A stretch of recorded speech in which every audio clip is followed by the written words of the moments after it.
Hi guys, and welcome to our first video in a series of videos about attracting new chatbot clients. So in this video, we're going to look at choosing an industry to target.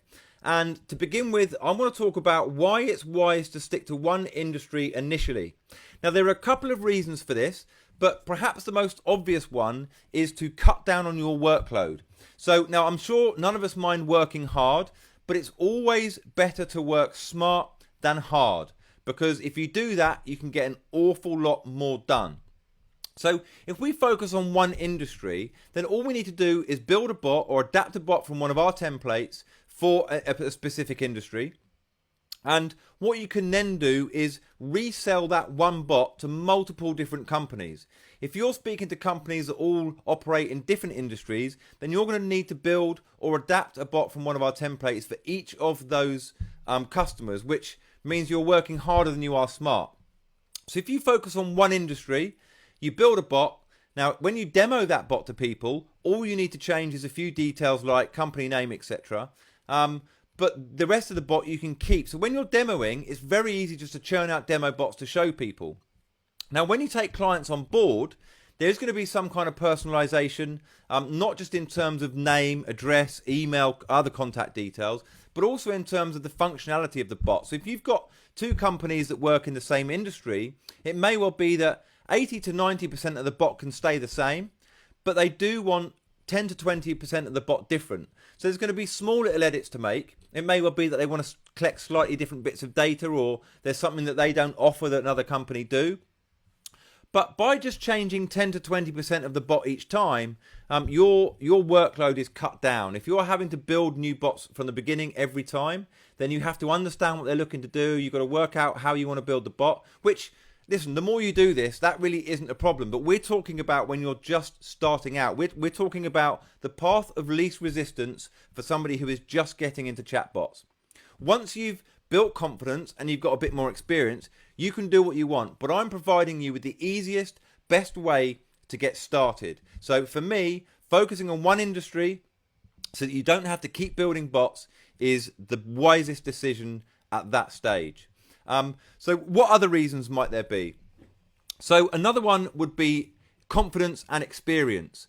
By focusing on one industry, you can learn about that industry's requirements a lot quicker than if you're dealing with 5, 10, 15, 20 different industries.